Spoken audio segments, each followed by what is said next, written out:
दोस्तों, मैं डॉक्टर अमिताभ श्रीवास्तव, आपके जाने पहचाने क्लिनिक साईं कॉस्मेटिक्स से। और आज जो हम बात कर रहे हैं वो इस बारे में है कि एक हेयर ट्रांसप्लांट की वाजिब कॉस्ट क्या होनी चाहिए या कॉस्ट ऑफ हेयर ट्रांसप्लांट क्या होनी चाहिए जब आप सीरियसली सोच रहे हैं एक हेयर ट्रांसप्लांट के बारे में। ये बहुत इम्पॉर्टेंट सवाल है। आपकी जेब पे ज़्यादा लोड भी नहीं पड़ना चाहिए, और दूसरी बात ये कि आपको ऐसा भी नहीं लगना चाहिए कि मैं बहुत सस्ते में करा गया, मेरा काम अच्छा नहीं हुआ। तो मैं कुछ पॉइंट्स आपको बता रहा हूँ, और ये पॉइंट्स बड़े सिंपल हैं, बड़े सजग हैं। देखिए, सबसे पहले आपको ये सोचना पड़ेगा कि जिस क्लिनिक पे आप जा रहे हैं या जिसको आप फाइनलाइज कर रहे हैं, वो क्लिनिक को आपने कैसे चुना। मसलन आपने उसका बहुत बड़ा होर्डिंग देखा, उसका बहुत बड़ा ऐड देखा, रेडियो पे, एफएम पे, कहीं पे भी आपने उसका बहुत बड़ा ऐड देखा, या आपने किसी नेशनल मैगजीन में एक पन्ने का एडवर्टीजमेंट देखा उस क्लिनिक का और आपको लगा कि ये क्लिनिक अच्छी है। तो और दूसरा तरीका ये हो सकता है कि एक दोस्त मिला आपका जो कहीं से करा के आया है, और आपने उससे पूछा, अरे यार तुम्हारे बाल बड़े अच्छे लग रहे हैं, ये कहाँ से हुआ। और वो आपको कहता है कि मैं फलां फलां क्लिनिक पे गया था और आप भी वहाँ जाइए।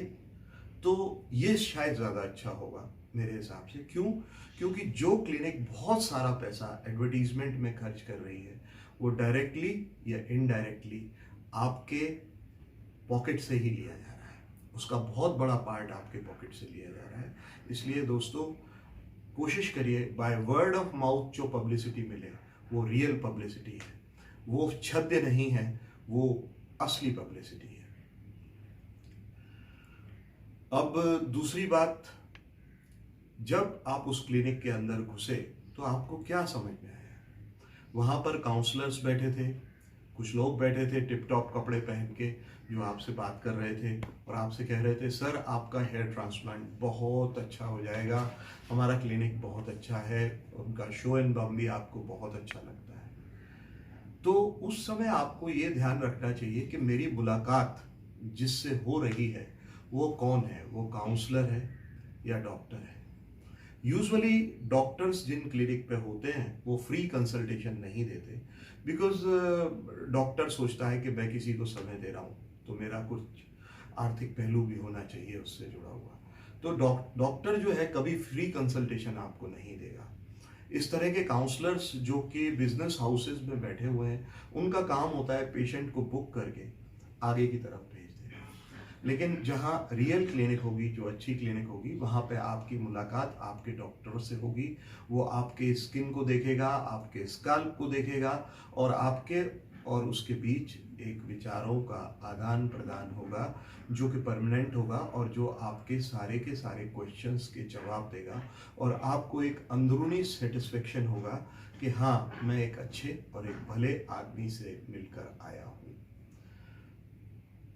अगर आप सर्जन के पास जाते हैं, अच्छी बात है, क्योंकि जिस क्लिनिक में सर्जन होगा वो आपकी डेंसिटी को भी स्टडी करेगा, आपके बालों के डायरेक्शन को भी स्टडी करेगा, वो ये भी स्टडी करेगा कि क्या कोई आपको ऐसी डिजीज़ तो नहीं जिसके लिए उसे वेट करना चाहिए या रुकना चाहिए करने के पहले। तो ये सारी चीज़ें आपके लिए बहुत मायने रखती हैं। इसके अलावा सर्जन अगर है, कुछ क्लिनिक्स ऐसी हैं जहाँ पर सर्जन नहीं है, कुछ क्लिनिक्स ऐसी हैं कि सर्जन केवल कागज़ पे है, साइन करने को है, लेकिन फाइनली जब आप अंदर जाते हैं सिर्फ टेक्नीशियन आपके सर के ऊपर वर्क कर रहे होते हैं। आप ज़रा सोचिए, खुदा ना खास्ता 1000 में से एक चांस, 500 में से एक चांस, 100 में से एक चांस, अगर उस समय आपको कोई तकलीफ हो गई, आपको वासोवेगल अटैक हो गया या कुछ भी हो गया, तो डॉक्टर है तो वो आपको बचा लेगा, या उसे मालूम है कि मेरे को अगला स्टेप क्या लेना है, मुझे क्या दवाई देनी है। लेकिन अगर there is a group of technicians or technicians working on your scalp, they are totally clueless about what is happening. वो दौड़ के किसी डॉक्टर को बुलाएंगे जिसमें कम से कम 10, 20 मिनट, 30 मिनट भी खर्च हो सकते हैं, और वो समय आपकी ज़िंदगी के लिए बहुत लाजमी या बहुत बहुत मायने रखने वाला हो सकता है। वो आपको ज़िंदा रख सकता है, आपको परेशान नहीं कर सकता है।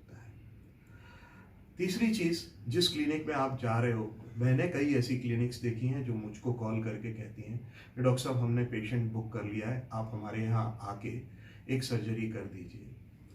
अब मैं अपनी टीम लेके वहाँ जाऊँ, मुझे मालूम नहीं है उनकी ओटी लाइट कैसी है, ओटी में लाइट है भी या नहीं, या टेबल लैंप पे काम कर रहे हैं वो लोग, वो कैसे काम कर रहे हैं, क्या काम कर रहे हैं, इसके बारे में मेरे को कोई भी नॉलेज नहीं है।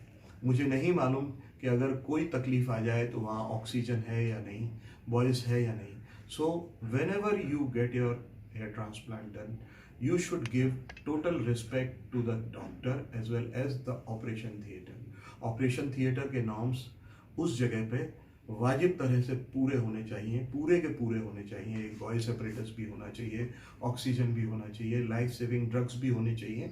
इसके साथ एक ऐसा व्यक्ति, ऐसा डॉक्टर भी होना चाहिए जिसे उन्हें इस्तेमाल करने का तरीका मालूम। तो मेरे दोस्तों, हेयर ट्रांसप्लांट तो हम करा ले सकते हैं, लेकिन इन चीज़ों के बारे में हमको यूजुअली मालूम नहीं होता और इनकी जानकारी हम कई बार लेना भूल जाते हैं। एक चीज़ और, जब आप किसी क्लिनिक पे जाते हैं तो उनसे पूछिए कि डॉक्टर साहब या जो भी टेक्निकल स्टाफ है, आप कौन से आइटम्स डिस्पोजेबल यूज़ करते हो और कौन से आइटम्स आपके रीयूजेबल होते हैं।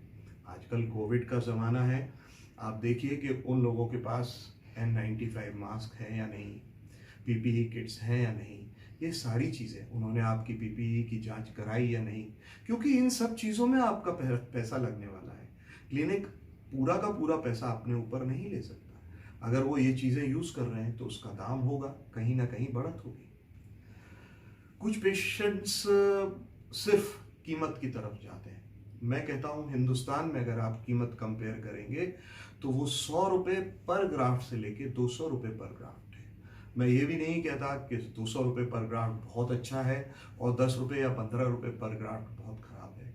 आपको एक क्लिनिक ऐसी देखनी चाहिए जो मीन पे चले, जिसके पास सुविधाएं भी हैं और अच्छी तरह से क्लिनिक चलाने के वाजिब तरीके भी हैं। क्लिनिक को देखें, clinic should not go only on show and बम। उसमें एक डॉक्टर्स एटीट्यूड होना चाहिए, एक डॉक्टर्स का फैलाव उधर देखना चाहिए, उसका चरित्र उधर से आपको प्रतिबिंबित होना चाहिए, से मिररिंग होना चाहिए एक डॉक्टर के चरित्र की। डॉक्टर के क्लिनिक में ये खास बात होगी। एक इसके अलावा और बात मैं आपसे कहूँगा कि कॉस्ट के ऊपर कई बार फूल किया जाता है। कुछ क्लिनिक्स आपको पर ग्राफ्ट का मतलब पर हेयर कॉस्ट दे देते हैं और पर हेयर कॉस्ट आपको नहीं समझना है।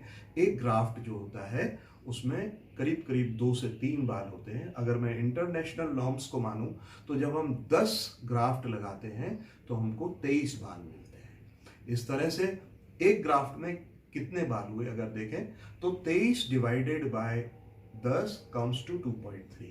तो कहने का मतलब ये कि डॉक्टर जब आपको 1000 ग्राफ्ट लगाता है तो 2300 के करीब बाल आपको प्राप्त होने चाहिए। 2300 नहीं होते पर कम से कम 2000 तो हो भाई। इसके अलावा एक चीज़ जिस पे आपको बहुत ध्यान रखना चाहिए वो ये कि क्लिनिक सस्ती हो या महंगी हो, लेकिन वो आपको लिख के क्या दे रहे हैं। क्या वो आपको लिख के दे रहे हैं कि मैंने इतने ग्राफ्ट्स लगाए, इतने एरिया पे लगाए। सर का ग्राफिक रिप्रेजेंटेशन हो सकता है, ग्राफ्ट्स लिख के दिए जा सकते हैं, पिट्स जितने वो यूज़ कर रहे हैं वो आपको लिख के दिए जा सकते हैं, पर ग्राफ्ट क्या रेट लिया है आपसे वो लिख के दिया जा सकता है। कल खुदा न खास्ता अगर रिजल्ट्स पूरे नहीं आए तो आप अपने सर्जन से, उस क्लिनिक से किस तथ्य पर तकाजा करोगे कि सर मेरे को दोबारा हेयर ट्रांसप्लांट करके दीजिए या मेरी डेंसिटी आप बढ़ा के दीजिए। तो ये सारी चीज़ें हैं जो मैं आपको दोस्त के रूप में, भाई के रूप में बोलना चाहता हूँ, जो आपको ज़्यादा से ज़्यादा ध्यान रखना चाहिए अपने हेयर ट्रांसप्लांट कराने के पहले। कीमत ही सब कुछ नहीं है। कम कीमत होना अच्छी बात नहीं है, बहुत ज़्यादा कीमत होना अच्छी बात नहीं है। बीच का एक क्लिनिक ढूंढिए जहां आपको जाके अपने जैसा लगे कि हाँ, I am being received well. This is what I से a thank you to you for listening me. Again, I wish you all the best for the hair transplant you are planning for yourself. God bless you. God bless Sai.